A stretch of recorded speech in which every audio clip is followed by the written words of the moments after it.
கிறிஸ்துவுக்குள் பிரியமான என் அன்பு சகோதர சகோதரிகளே, ஆண்டவராக இயேசு கிறிஸ்துவின் நாமத்தினாலே உங்களை வாழ்த்துகிறேன். கிறிஸ்து இயேசுவை தேடும் என்ற இந்த நிகழ்ச்சியின் மூலமாய் உங்களை காண்பதிலே மிகுந்த சந்தோஷம் அடைகிறேன். பிரியமானவர்களே, இன்றைய நாளிலே நம் கர்த்தருடைய வார்த்தையை தியானிக்க போகிறோம். 2 ராஜாக்களின் புஸ்தகம் 20ஆம் அதிகாரம் 5ஆம் வசனத்திலே, நீ திரும்பி போய் என் ஜனத்தின் அதிபதியாகிய எசேக்கியாவை நோக்கி, உன் தகப்பனாகிய தாவீதின் தேவனாய் இருக்கிற கர்த்தர் சொல்லுகிறதாவது என்னவென்றால், உன் விண்ணப்பத்தை கேட்டேன், உன் கண்ணீரை கண்டேன், நான் உன்னை குணமாக்குவேன், 3ஆம் நாளிலே நீ கர்த்தருடைய ஆலயத்துக்கு போவாய் என்று கர்த்தராகிய தேவன் தம்முடைய தீர்க்கதரிசியாகிய தம்முடைய ஊழியக்காரனை அனுப்பி எசேக்கியாவுக்கு சொன்னதான கர்த்தருடைய வார்த்தை. என் அன்புக்குரியவர்களே, நான் உன்னை குணமாக்குவேன் என்று கர்த்தர் சொல்லுகிறார். என் அன்புக்குரிய சகோதர சகோதரிகளே, நம்முடைய வாழ்க்கையில் நம்முடைய சரீரங்களில் காணப்படுற நோய்களிலிருந்து கர்த்தர் நம்மை குணமாக்குகிறவராக இருக்கிறார். வியாதிகளிலிருந்து குணமாக்குகிறவராக இருக்கிறார். அதே நேரங்களிலே நம்முடைய வாழ்க்கையில் காணப்படுற மனதிலே காணப்படுற காயங்கள், உள்ளத்திலே காணப்படுற காயங்களை கர்த்தர் குணமாக்குகிறவராக இருக்கிறார். சரீரத்தை மாத்திரம் அவர் குணமாக்குகிறவர் அல்ல, நம்முடைய உள்ளத்தையும் அவர் குணமாக்குகிறார். நம்முடைய ஆத்மாவையும் அவர் குணமாக்குகிறார். இந்த உலகத்திலே காணப்படுகிற மருத்துவர்கள் நம்முடைய சரீரத்தை குணமாக்குவதற்கு அவர்கள் நமக்குண்டான சிகிச்சையை அளிக்க முடியும், நமக்குண்டான மருத்துவத்தை அவர்கள் செய்ய முடியும், அவர்கள் மருந்து மாத்திரைகளை கொடுக்க முடியும். அந்த மருந்து மாத்திரைகளினாலே அவர்கள் நம்மை குணமடைய செய்வதற்கு முற்படுவார்கள். ஆனால் எந்த ஒரு மருந்து மாத்திரையும் நிரந்தரமான தீர்வை கொடுக்க முடியாது, சுகத்தை கொடுக்க முடியாது, ஆரோக்கியத்தை கொடுக்க முடியாது. ஒவ்வொரு மனிதனுடைய நம்பிக்கையும் மருத்துவர்கள் மீது இருக்கிறது, நல்லதுதான். ஆனால் மருத்துவரை படைத்த பராபரன், பரம்பொருள், எல்லா வல்ல தேவன், சர்வ வல்லமுள்ள தேவன், பரிகாரியாகிய தேவனை அவர் மீது நம்பிக்கை வைக்க வேண்டும். ஆகவே நம்முடைய வாழ்க்கையில மருத்துவர் கொடுக்கிற மருந்தினாலே நாம் முழுவதுமாக குணமாக முடியாது. 100க்கு 100% குணமாக முடியாது. நீங்கள் எந்த மருந்து மாத்திரைகளை எடுத்தாலும் முற்றிலும் உங்களுக்கு சுகத்தை கொடுக்க முடியாது. அன்பானவர்களே, அந்த மருந்து மாத்திரைகளை நீங்கள் தொடர்ந்து சாப்பிட வேண்டும். நீங்கள் அப்படி தொடர்ந்து சாப்பிடும் பொழுது அது உங்களுக்கு சுகத்தை, ஆரோக்கியத்தை கொடுக்கும். ஆனால் நிரந்தரமாய் கொடுக்க முடியாது. என் அன்புக்குரியவர்களே, கர்த்தருடைய வார்த்தை, கர்த்தருடைய வல்லமை, கர்த்தருடைய அபிஷேகம், கர்த்தருடைய கரம் நம்மை குணமாக்கக்கூடியதாக இருக்கிறது. ஆகவேதான் ஏசாயாவிலே 53:5 நாம் வாசிக்கிறோம், அவருடைய தழும்புகளால் குணமாகிறோம் என்று சொல்லி. என் அன்புக்குரியவர்களே, எரேமியாவிலே வாசிக்கும் போது நானே குணமாக்குவேன் என்று கர்த்தர் சொல்லுகிறார். ஆம் அருமையானவர்களே, மருத்துவர்கள் முயற்சி செய்ய முடியுமே தவிர அவர்கள் நம்மை முற்றிலும் குணமாக்க முடியாது. நம்மை குணமாக்கக்கூடிய நம்முடைய சரீரத்தையும் நம்முடைய ஆன்மாவையும் நம்முடைய உள்ளத்தையும் நம்முடைய உடலையும் குணமாக்கக்கூடிய இறைவன், கடவுள், கர்த்தர், பரிகாரியான தேவன் நம்மை குணமாக்க வல்லவராய் இருக்கிறார். நம்முடைய நம்பிக்கை அவர் மீது இருக்க வேண்டும். என் அன்புக்குரியவர்களே, இந்த 2 ராஜாக்கள் 20ஆம் அதிகாரத்திலே எசேக்கியா வியாதிப்பட்டு மரணத்துக்கு ஏதுவாக இருந்தான் என்று சொல்லப்பட்டிருக்கிறது. இவன் ராஜா, இவனுக்கு கீழே அநேக மருத்துவர்கள் இருந்தார்கள், அநேக வைத்தியர்கள் இருந்தார்கள். பல நாடுகளிலிருந்து, தேசங்களிலிருந்து மருத்துவரை வர வைத்திருக்கலாம். ஆனால் அந்த மருத்துவர்கள் எல்லாம் அவனை குணமாக்க முடியாது. அந்த வைத்தியர்களால் அவரால் இயன்ற மருத்துவத்தை செய்ய முடியும், இயன்ற வைத்தியங்களை செய்ய முடியும். ஆனால் வைத்தீஸ்வரனாகிய தேவன், பரிகாரியான தேவன், குணமாக்குகிற தேவன், உடலை உண்டாக்கினவர், மனிதனை படைத்தவர், மனிதனுடைய சரீரத்தை உருவாக்கின தெய்வம் மாத்திரமே மனிதனை குணமாக்க முடியும். என் அன்புக்குரிய சகோதரனே, என் அன்புக்குரிய சகோதரியே, இந்த வார்த்தையை கேட்டுக்கொண்டிருக்கிற கர்த்தருடைய பிள்ளையே, நீங்கள் என்ன வியாதியிலே காணப்படலாம், எப்படிப்பட்ட வியாதியிலே நீங்கள் இருந்தாலும், எப்படிப்பட்ட நோய்களிலே நீங்கள் இருந்தாலும், நீங்கள் என்ன சூழ்நிலைகளிலே இருந்தாலும், உங்களை குணமாக்கக்கூடிய ஒரு கடவுள் இருக்கிறார், ஒரு தேவன் இருக்கிறார். அவர் பரிகாரியாய் இருக்கிறார்.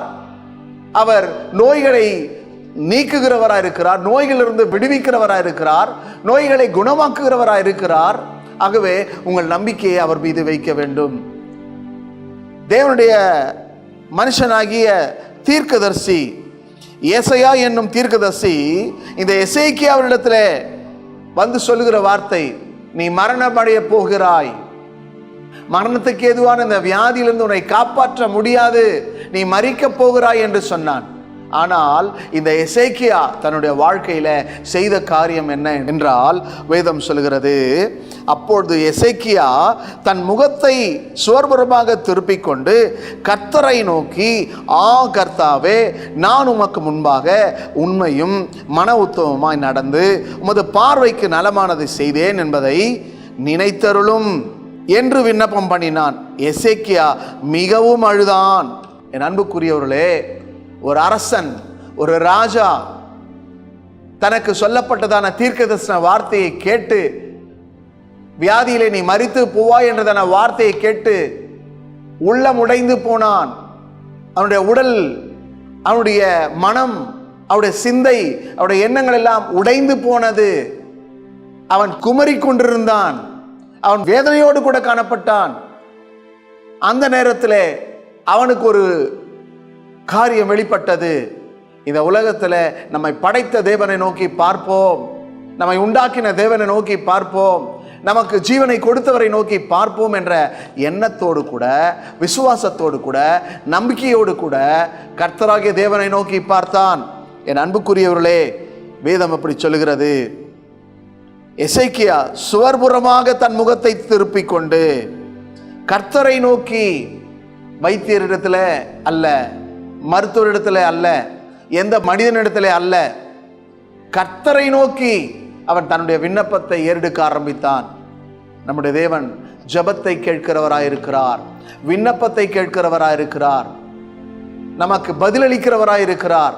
இந்த எசேக்கியா கர்த்தரை நோக்கி கூப்பிட்டபடினாலே, கர்த்தரை நோக்கி பார்த்தபடினாலே, கர்த்தரை நம்பி இருந்தபடினாலே இந்த எசேக்கியாவை பார்த்து கர்த்தர் சொல்லுகிறார், உன் விண்ணப்பத்தை கேட்டேன், உன் கண்ணீரை கண்டேன், இதோ நான் உன்னை குணமாக்குவேன், இதோ நான் உன்னை குணமாக்குவேன் என்று சொல்லி எசேக்கியாவை பார்த்து கர்த்தர் தைரியமான வார்த்தையை சொன்னார், தீர்க்க தரிசனமான வார்த்தையை சொன்னார்.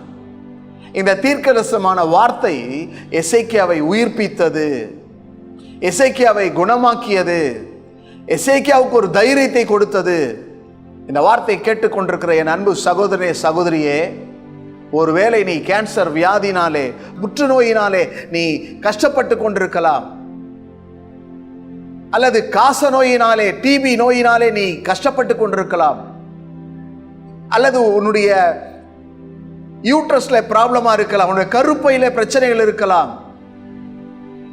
அல்லது உனக்கு தைராய்டா இருக்கலாம், த்ரோட்ல பிரச்சனையாக இருக்கலாம், அல்லது உன்னுடைய தலைப்பகுதியிலே பிரச்சனை இருக்கலாம், அல்லது உன் கண்களிலே பிரச்சனை இருக்கலாம், அல்லது உன்னுடைய மூக்கிலே பிரச்சனைகள் இருக்கலாம், உன் வாய்க்குள்ளே பிரச்சனைகள் இருக்கலாம், உன் காதுகளிலே பிரச்சனை காணப்படலாம்.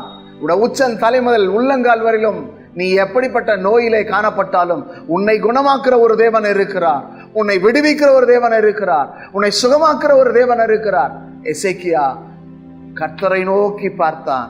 என் அன்புக்குரியவர்களே, நீங்களும் கர்த்தரை நோக்கி பார்ப்பீர்களானால், நீங்களும் கர்த்தரை நோக்கி விண்ணப்பம் செய்வீர்களானால் அவர் உங்களை குணமாக்குவார். என் அன்புக்குரியவர்களே, கர்த்தரை எப்படி குணமாக்குவார்? நம்முடைய வழிகளை பார்ப்பார். எசேக்கியாவுடைய வாழ்க்கையை கர்த்தர் பார்த்தார். எசேக்கியாவுடைய வழிகளை கர்த்தர் பார்த்தார். அவன் கர்த்தருக்கு பிரியமாய் இருந்தான். அவன் பயமுள்ளவனாய் இருந்தான், தேவ பயமுள்ளவனாய் இருந்தான், தேவ பக்தி உள்ளவனாய் இருந்தான், தேவனுடைய வசனத்துக்கு நடுங்குகிறவனாய் இருந்தான், தேவ வசனத்துக்கு கீழ்ப்படுகிறவனாய் இருந்தான். கர்த்தருடைய வழிகளை பார்த்தார், அவன் நடைகளை பார்த்தார். கர்த்தர் அவனை குணமாக்கினார், வழிகளை பார்த்து குணமாக்கினார். இன்றைக்கு உன்னுடைய வழிகள் எப்படி இருக்கிறது? நீ கர்த்தருக்கு பிரியமாய் நடக்கிறாயா? கர்த்தருக்கு பரிசுத்தமாய் வாழ்கிறாயா? இருமனமுள்ளவனாய் இருக்கிறாயா? எப்படி வேண்டுமானாலும் வாழ்வேன் என்று சொல்லி கொண்டிருக்கிறாயா? என் அன்புக்குரிய சகோதரனே, சகோதரியே, உன் வழிகளை கர்த்தர் பார்க்கிறார். நீ குணமாக வேண்டுமா? உன் வழிகளை சீர்படுத்து, கர்த்தரிடத்திலே திரும்பு. உன் வழிகளிலே கர்த்தருக்கு பிரியமாய் நீ இருக்கிறாய் என்பதை ஆராய்ந்து அறிந்து ஆண்டவரிடத்திலே முறையிடு, ஆண்டவரிடத்திலே கேள். ஆண்டவரே, என்னுடைய வழியை நீர் சரி செய்யும், என்னுடைய வழியை சபையாக்கும், என் பாதைகளை சபையாக்கும், என் வாழ்க்கையை சபையாக்கும். நான் தாறுமாறாய் வாழ்ந்து கொண்டிருக்கிறேன், என் மனம் போல போய் கொண்டிருக்கிறேன். என்னை நீதான் குணமாக்க முடியும், நீதான் என்னை விடுவிக்க முடியும், நீதான் எனக்கு சுகத்தை கொடுக்க முடியும் என்று சொல்லி உன் உள்ளத்தை திறந்து கர்த்தரை நோக்கி ஜெபி, கர்த்தரை நோக்கி விண்ணப்பம் செய், கர்த்தரை நோக்கி வேண்டுதல் செய். கர்த்தர் உன்னை காண்கிறார், கர்த்தர் உன்னை கவனிக்கிறார், கர்த்தர் உன்னை விசாரிக்கிறவராக இருக்கிறார், கர்த்தர் உன்னை குணமாக்குகிறவராக இருக்கிறார். அவருடைய கரம் உன்னை குணமாக்க கூடியது, அவருடைய வார்த்தை உன்னை குணமாக்க கூடியதா இருக்கிறது, அவருடைய வல்லமை உன்னை குணமாக்க கூடியதா இருக்கிறது. என் அன்புக்குரிய சகோதரனே, என் அன்புக்குரிய சகோதரியே, நீ இந்த உலகத்திலே சிறந்த மருத்துவர்களை சந்தித்தாலும் உன் சரீரத்துக்கு முழுமையான சுகம் கிடைக்காது, முழுமையான விடுதலை கிடைக்காது, முழுமையாய் நீ குணமடைய முடியாது. ஆனால் உன்னை குணமாக்குற ஒருவர் உண்டு. அவர்தான் உனக்கு சுவாசத்தை தந்தார், அவர்தான் உனக்கு ஜீவனை கொடுத்திருக்கிறார், அவர்தான் இந்த உலகத்தில் உன்னை வாழ வைத்திருக்கிறார், அவர்தான் உன்னை படைத்திருக்கிறார். ஆகவே நீ அவரை நோக்கி பார்ப்பாயானால் அவர் உனக்கு தெய்வீக சுகத்தை கொடுப்பார். தேவன் நமக்கு தெய்வீக வல்லமையை அனுப்புவார், தெய்வீக சுகத்தை கொடுப்பார். The divine power come to touch your body. தெய்வீக வல்லமை உன் சரீரத்தை தொட்டு குணமாக்க கூடியதா இருக்கிறது. என் அன்பு சகோதரனே, என் அன்பு சகோதரியே, சுகம் வேண்டுமா? ஆரோக்கியம் வேண்டுமா? நீ குணமடைய வேண்டுமா? கர்த்தரை நோக்கி பார், உன் வழியை கர்த்தருக்கு ஒப்புக்கொடு. வேதம் சொல்லுகிறது, உன் வழியை கர்த்தருக்கு ஒப்புவித்த ஒரு மேல் நம்பிக்கையாரு, அவரே காரியத்தை வாய்க்க பண்ணுவார். என் அன்பு சகோதரனே, என் அன்பு சகோதரியே, என் அன்பு தாயே, என் அன்பு தகப்பனே, என் அன்பு வாலிப தம்பி, வாலிப தங்கச்சி, இந்த வார்த்தையை கேட்டுக்கொண்டிருக்கிற கர்த்தருடைய பிள்ளையே, இன்றைக்கு கர்த்தருடைய வல்லமை இறங்கி கொண்டிருக்கிறது. இந்த வார்த்தையை கேட்டுக்கொண்டிருக்கும் போதே தேவ வல்லமை இறங்குகிறது, தேவ அபிஷேகம் இறங்குகிறது, தேவ பிரசனம் இறங்குகிறது. தேவன் தம்முடைய கரத்தை நீட்டி உன்னை குணமாக்க இப்பொழுதே அவர் தம்முடைய கரத்தை நீட்டுகிறார், அவர் தம்முடைய வார்த்தையை அனுப்புகிறார், அவர் தம்முடைய வல்லமையினால் உன்னை தொடுகிறார். இப்பொழுது அவருடைய வல்லமை உன்னை தொடுகிறது. என் அன்பு மகனே, என் அன்பு மகளே, உன்னுடைய சரீரத்தை அவர் தொட்டு குணமாக்க வல்லவராக இருக்கிறார். நீ அவர் நம்புகிறாயா? விசுவாசிக்கிறாயா? உன் வழியை அவருக்கு ஒப்பு கொடுப்பாயா? இன்றைக்கு நீ தெய்வீக சுகத்தை காண முடியும், தெய்வீக சுகத்தை அடைய முடியும். என் அன்பு சகோதரனே, வேதம் சொல்கிறது, எசேக்கியாவுடைய வழிகளை கர்த்தர் பார்த்தார். அவன் கர்த்தருக்கு பிரியமாயிருந்தான், தன் வழிகளை கர்த்தருக்கு ஒப்பு கொடுத்தான், தன் வழிகளிலே கர்த்தரை நினைத்தான், தன் வழிகளிலே கர்த்தரை நோக்கி பார்த்தான். ஆகவே கர்த்தருடைய வழிகளை பார்த்து வேதம் சொல்கிறது, ஏசாயா புத்தகத்தில் 57ஆம் அதிகாரம் 18ஆம் வசனம் இப்படி சொல்கிறது, அவர்கள் வழிகளை நான் பார்த்து அவர்களை குணமாக்குவேன், அவர்களை நடத்தி திரும்பவும் அவர்களுக்கும் அவர்களிலே துக்கப்படுகிறவர்களுக்கும் ஆறுதல் அளிப்பேன். என் அன்புக்குரிய சகோதரனே, என் அன்பு சகோதரியே, இந்த வார்த்தையை கேட்டுக்கொண்டிருக்கிற கர்த்தருடைய பிள்ளையே, இன்றைக்கு கர்த்தர் சொல்லுகிறார், வழிகளை நான் பார்த்து அவர்களை குணமாக்குவேன். கர்த்தர் நம்மை காணிக்கை பார்க்கவில்லை, நாம் கொடுக்கிற தசம பாகத்தை பார்க்கவில்லை. நாம் கர்த்தருக்கென்று கொடுக்கிறதான காணிக்கையினாலோ தசம பாகத்தினாலோ நாம் சுகம் பெற முடியாது. ஆனால் நம்முடைய வழி கர்த்தருக்கு பிரியமாயிருக்க வேண்டும், நம்முடைய வழி கர்த்தருக்கு பரிசுத்தமாயிருக்க வேண்டும், நம்முடைய வழி கர்த்தருடைய பார்வையில சபையாய் இருக்க வேண்டும். ஆகவே கர்த்தர் நம்முடைய வழிகளை பார்க்கிறார், நம்முடைய நினைவுகளை பார்க்கிறார், நம்முடைய இருதயங்களை பார்க்கிறார், நம்முடைய வாயிலிருந்து வர வார்த்தை அல்ல, நம்முடைய இருதயத்தின் ஆழத்தை பார்க்கிறார். என் அன்பு சகோதரனே, என் அன்பு சகோதரியே, தெய்வீக சுகம் வேண்டுமா? தெய்வீக ஆரோக்கியம் வேண்டுமா? நீ குணமடைய வேண்டுமா? அப்படி என்றால் உன் வழிகளை கர்த்தர் பார்க்கிறார். நீ உட்கார்ந்தாலும், எழுந்திருந்தாலும், நடந்தாலும், படுத்திருந்தாலும் கர்த்தர் உன்னை காண்கிறார். நீ எங்கே இருக்கிறாய்? என்ன செய்கிறாய்? யாரிடத்துல பேசுகிறாய்? என்ன பேசுகிறாய்? உன் சிந்தை எப்படி இருக்கிறது? உன் இருதயம் எப்படி இருக்கிறது? உன் வாழ்க்கை எப்படி இருக்கிறது என்பது கர்த்தர் மாத்திரம்தான் அறிவார். எந்த மனிதனுக்கும் தெரியாது. உன் நினைவுகளை கர்த்தர் அறிந்திருக்கிறார். உன் வழிகளை கர்த்தர் அறிந்திருக்கிறார். என் அன்புக்குரிய சகோதரனே, என் அன்புக்குரிய சகோதரியே, அன்பு கர்த்தருடைய பிள்ளையே, இந்த வார்த்தையை கேட்டுக்கொண்டிருக்கிற கர்த்தருடைய பிள்ளையே, வேதம் சொல்லுகிறது, அவர்கள் வழிகளை நான் பார்த்து அவர்களை குணமாக்குவேன். இன்றைக்கு உன்னுடைய வழிகளை கர்த்தர் பார்த்து கொண்டே இருக்கிறார். இன்றைக்கு உன்னை யாரும் பார்க்கவில்லை என்று நினைக்கிறாய். மனுஷன் பார்க்கிறது அல்ல, தேவன் வானத்தில் இருக்கிறார், நீ பூமியில் இருக்கிறாய். கர்த்தருடைய கண்கள் நல்லோரையும் தீயோரையும் காண்கிறது. கர்த்தருடைய கண்கள் நீதிமான்கள் மேல் நோக்கமா இருக்கிறது. கர்த்தர் பாவிகளுடைய வழியை அறிந்திருக்கிறார். இன்றைக்கு இந்த வார்த்தையை கேட்டுக்கொண்டிருக்கிற, இந்த நிகழ்ச்சியை பார்த்து கொண்டிருக்கிற கர்த்தர் உன்னை பார்க்கிறார். கர்த்தர் உன்னை காண்கிறார்.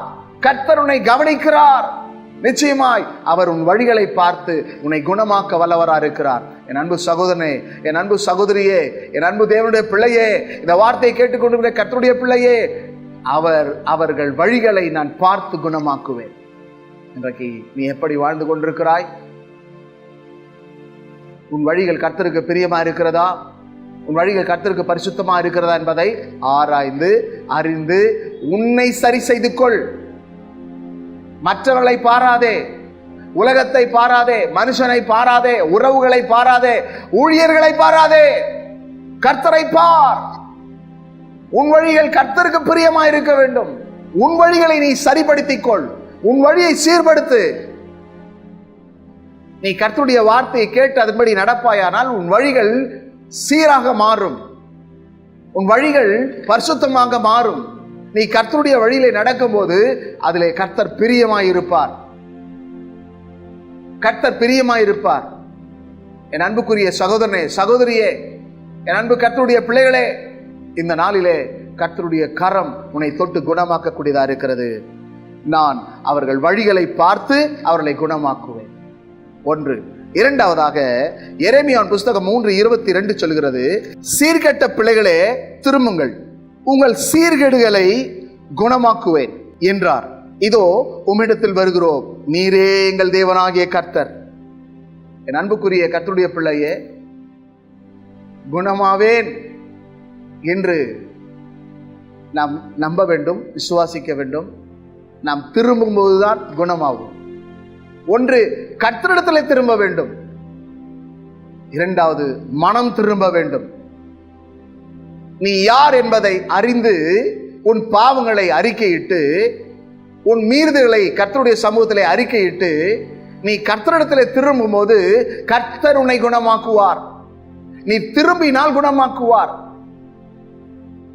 உன்னுடைய சுய புத்தியிலே நீ போவாயானால் அல்லது மற்றவருடைய ஆலோசனையிலே நீ செல்வாயானால் உன்னை ஒருவரும் குணமாக்க முடியாது. உன்னை குணமாக்குறவர் கர்த்தர். நீ திரும்பும் போது மாத்திரம்தான் குணமடைய முடியும். நீ திரும்பும் போது மாத்திரம்தான் கர்த்தர் உன்னை தொட்டு சுகமாக்குவார்.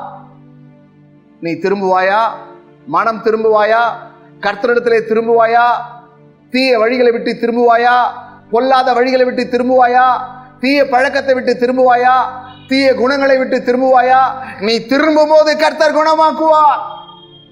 அது கேன்சர் வியாதியா இருந்தாலும் குணமாக்குவார், டிபி வியாதியா இருந்தாலும் குணமாக்குவார், அது சர்க்கரை நோயா இருந்தாலும் குணமாக்குவார், அது உப்பு வியாதியா இருந்தாலும் குணமாக்குவார், அது உடைய கிட்னியில காணப்படுற பிரச்சனையா இருந்தாலும் அவர் குணமாக்குவார், அல்லது உடைய ஹார்ட், உன்னுடைய இருதயத்தில் காணப்படுற வியாதியா இருந்தாலும் குணமாக்குவார். உன் சரீரத்தின் அவயங்களிலே எந்த வியாதி, எந்த நோயா இருந்தாலும் அவர் தொட்டு குணமாக்க வல்லவராயிருக்கிறார். என் அன்புக்குரியவர்களே, வேதம் சொல்லுகிறது, சீர்கெட்ட பிள்ளைகளே திரும்புங்கள். நான் யோக்கியன் என்று ஒருவரும் சொல்ல முடியாது.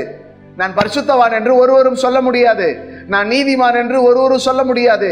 நாம் தவறுகிறவர்கள் என்பதை நாம் உணர வேண்டும். எல்லோரும் வழிவிலகி ஏகமாய் கெட்டு போனார்கள் என்று வேதம் சொல்கிறது. என் அன்புக்குரியவர்களே, நம்முடைய வாழ்க்கையில அனுதினம் நாம் தவறி கொண்டிருக்கிறோம். எந்தெந்த காரியத்திலே தவறுகிறோம் என்பதை கர்த்தர் அறிவார். 2, நமக்கு தெரியும். என் அன்புக்குரியவர்களே, நாம் எங்கே தவறி இருக்கிறோம், எதிலே தவறி இருக்கிறோம், எந்த காரியங்களிலே நாம் இன்னும் திரும்பாமல் இருக்கிறோம், நம்முடைய இருதயத்தை கடினப்படுத்தி கொண்டு இன்னும் கர்த்தரிடத்தில் திரும்பாமல் இருக்கிறோம். நம்முடைய இருதயத்தை கடினப்படுத்தி கொண்டு இன்னும் சில பாவங்களை விட்டு விலகாமல் இருக்கிறோம். இன்னும் அந்த பாவங்களிலே சிக்கி தவித்துக் கொண்டிருக்கிறீர்கள். என் அன்புக்குரியவர்களே, பாவத்தை விட்டு விலகு.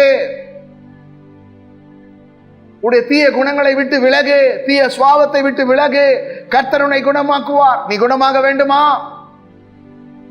நீ குணமாக வேண்டுமா?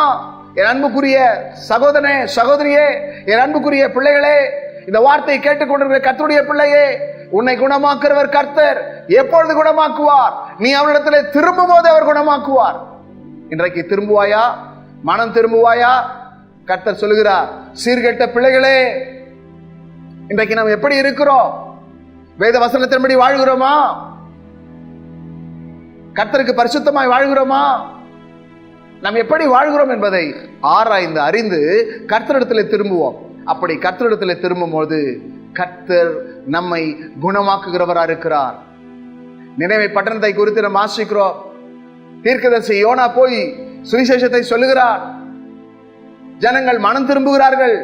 கர்த்தர் அவர்களுக்கு ரட்சிப்பை கட்டளையிடுகிறார். மனம் திரும்புகிற மனிதனுக்கு கர்த்தர் ரட்சிப்பை கொடுக்கிறார். மனம் திரும்புகிற மனிதனுக்கு கர்த்தர் சுகத்தை கொடுக்கிறார். இந்த எசேக்கியா மனம் திறந்து ஜெபிக்கும் போது, கர்த்தரிடத்தில் திரும்பும் போது கர்த்தர் அவனை குணமாக்கினார். இந்த எசேக்கியாவை கர்த்தர் குணமாக்கினார். அவன் கர்த்தரிடத்தில் திரும்பினபடினாலே குணமானான். கர்த்தர் அவனுக்கு 15 ஆண்டு காலங்களை கூட்டி கொடுத்தார். ஒருவேளை மருத்துவர் உங்களை பார்த்து சொல்லலாம், கொஞ்ச காலம்தான் இருப்பீர்கள் என்று சொல்லலாம். ஆனால் கர்த்தர் உன்னை தொட்டு குணமாக்குவார். உனக்கு ஆயுசு நாட்களை கொடுக்க வல்லவராக இருக்கிறார். மனுஷனுடைய ஆயுசு நாட்கள் 70 வருஷம், பலத்தின் மிகுதியால் 80 வருஷம் என்று சொல்லப்பட்டிருக்கிறது. என் அன்புக்குரிய சகோதரனே, சகோதரியே, சீர்கெட்ட பிள்ளைகளே, உங்கள் சீர்கேடுகளை விட்டு திரும்புங்கள், நான் குணமாக்குவேன் என்று கர்த்தர் சொல்கிறார். ஆகவே நீங்கள் குணமாக வேண்டும் என்றால் திரும்ப வேண்டும். உங்கள் சீர்கேடுகளை விட்டு கர்த்தரிடத்தில் திரும்ப வேண்டும். நீங்கள் மனம் திரும்பும் போது கர்த்தர் உங்களை குணமாக்குவார். 3வது ஒரு காரியத்தை நாம் வாசிப்போம்.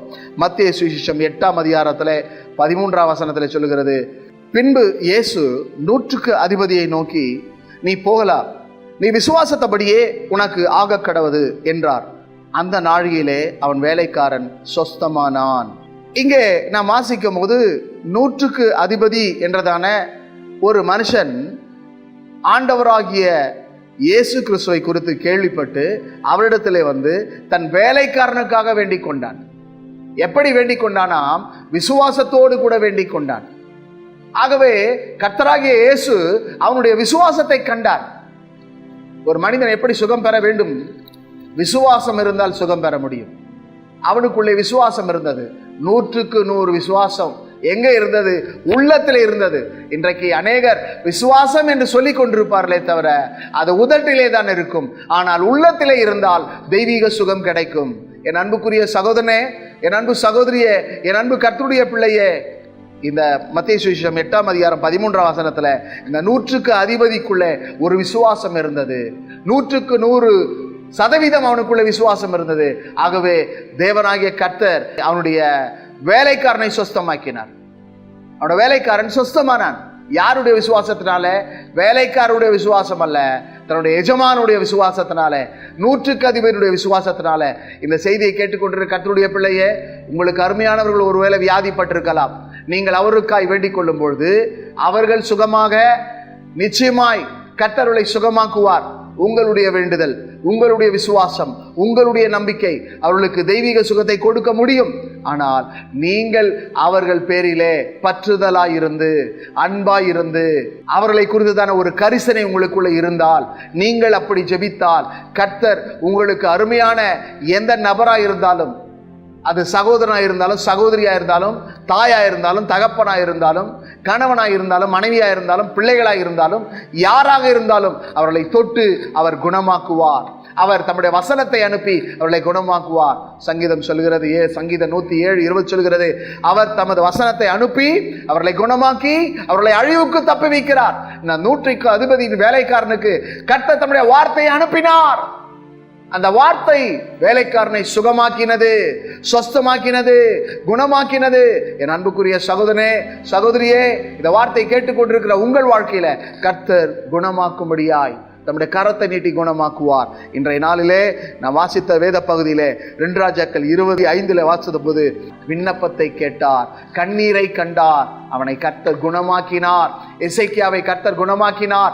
அதே தேவன் இன்றைக்கும் உயிரோடு இருக்கிறார். அதே பரிகாரியான கடவுள் இன்றைக்கும் இருக்கிறார், இருக்கிறவராகவே இருக்கிறார், குணமாக்குகிறவராக இருக்கிறார், பரிகாரியாய் இருக்கிறார், உன்னை தொட்டு குணமாக்குகிறவராக இருக்கிறார். வழிகளை பார்த்து கர்த்தர் குணமாக்குவார், மனம் திரும்பும் போது குணமாக்குவார், விசுவாசத்தை பார்த்து கர்த்தர் குணமாக்க வல்லவராய் இருக்கிறார். என் அன்பு சகோதரனே, என் அன்பு சகோதரியே, என் அன்பு கர்த்தருடைய பிள்ளைகளே, நான் உங்களுக்காய் பிரார்த்தனை செய்ய போகிறேன், உங்களுக்காய் ஜெபிக்க போகிறேன். இந்த ஜெபத்தில் யாரெல்லாம் கலந்து கொள்கிறீர்களோ விசுவாசத்தோடு நம்பிக்கையோடு கூட உங்கள் சரீரங்களை எந்த பகுதியில் வியாதி நோய்கள் இருந்தால் உங்கள் கைகளை இந்த பகுதியில் வைத்துக் கொள்ளுங்கள். கர்த்தர் இப்பொழுது தம்முடைய வல்லமையை அனுப்பி உங்களை குணமாக்குவார். நாம் ஜெபிப்போம். பரிசுத்தமுள்ள பிதாவே, இந்த திருக்குமாரனாகிய இயேசுவின் நாமத்திலே ஜெபிக்கிறோம். இயேசு கிறிஸ்துவின் ரத்தம் சகல பாவங்களை நீக்கி சுத்திகரிக்கிறது, குணமாக்குகிறது, விடுவிக்கிறது என்று சொல்லி நாங்கள் நம்புகிறோம். இப்பொழுதும் கூட நம்முடைய ஆணி பாய்ந்த கரத்தை நீட்டி ஆண்டவரே, இந்த நிகழ்ச்சியை காண்கிற ஒவ்வொரு சரீரத்தில் இருக்கிற நோய்களை குணமாக்கும்படி செபிக்கிறோம். ஒவ்வொரு மனதில் இருக்கிற காயங்களை குணமாக்கும்படி செபிக்கிறோம். உடலிலே உள்ளத்திலே இருக்கிறதான வியாதிகள் நோய்கள் இப்பொழுதே குணமாகட்டும் இயேசுவின் நாமத்தினாலே. தெய்வீக சுகம், தெய்வீக ஆரோக்கியம், தெய்வீக விடுதலை உண்டாகும்படி செபிக்கிறோம். அருள்நாதர் எப்பொழுது ஒவ்வொருவரையும் காண்கிறேன், ஒவ்வொருவரையும் தொடுகிறேன், ஒவ்வொரு மீது வல்லமை இறங்குகிறது, ஒவ்வொருவரையும் கர்த்தரை தொட்டு குணமாக்கி கொண்டிருக்கிறீர். நம்முடைய கரம் குறுகி போவதில்லை, குணமாக்க கூடாதபடிக்கு நம்முடைய கரங்கள் குறுகி போவதில்லை. நம்முடைய கரத்தை நீட்டி கர்த்தர் ஒவ்வொரு தொடுகிறதுக்காக நன்றி. யாரெல்லாம் நீர் தொடுகிறீரோ அவர்களெல்லாம் இப்பொழுது சுகம் பெறுகிறதுக்காக நன்றி. கர்த்தருடைய வல்லமை ஒவ்வொரு மீதும் இறங்கினதுக்காக நன்றி. தொடர்ந்து ஆசீர்வதியும், பெரிய காரியங்களை செய்யும். இயேசு ரட்சகர் நாமத்தில் பிதாவே, ஆமென். கர்த்ததாமே உங்கள் ஒவ்வொருவரையும் ஆசீர்வதிப்பாராக. என் அன்புக்குரிய கர்த்தருடைய பிள்ளைகளே, எங்களுடைய JHM யூடியூப் சேனலை காண்கிற உங்களை கர்த்தர் ஆசீர்வதிப்பார். நீங்கள் மற்றவர்களுக்கு பகிருங்கள், உங்களுக்கு ஆசீர்வாதமாக இருக்கும். இன்னும் என் தேவனுடைய ஆலயத்தின் மேல் நான் வைத்திருக்கிற வாஞ்சையினால் பரிசுத்த ஆலயத்திற்காக நான் சவதரித்த அனைத்தையும் என் தேவனுடைய ஆலயத்திற்கென்று கொடுக்கிறேன். இப்போதும் உங்களில் இன்றைய தினம் கர்த்தருக்கு தன் கை காணிக்கைகளை செலுத்த மனப்பூர்வமானவர்கள் யார்? 1 நாளாகமம் 29:3. கிறிஸ்து இயேசுவுக்குள் மிகவும் பிரியமான சகோதர சகோதரிகளே, உங்கள் யாவரையும் ஆண்டவரும் இரட்சகருமான இயேசு கிறிஸ்துவின் இனிய நாமத்தினால் வாழ்த்துகிறேன். அன்பிற்குரியவர்களே, உங்களுக்கு ஓர் முக்கியமான அறிவிப்பை தெரிவிக்கின்றோம். நம்முடைய சர்வதேச கிறிஸ்தவ திருச்சபையின் கிளை சபையானது சென்னை பல்லாவரத்தில் உள்ள ஜமீன் பல்லாவரத்தில் திருவள்ளுவர் நகர் அண்ணா தெருவில் அமைந்துள்ள இடத்தில் இந்த சர்வதேச கிறிஸ்தவ திருச்சபையின் கட்டடப் பணிகளை செய்து முடித்திட நீங்கள் உங்களுடைய உதாரத்துவமான காணிக்கைகளையும் நன்கொடைகளையும் இன்னும் பொருள் உதவிகளையும் செய்து கர்த்தருடைய ஆலயத்தை கட்ட நீங்கள் கொடுத்து உதவுங்கள்.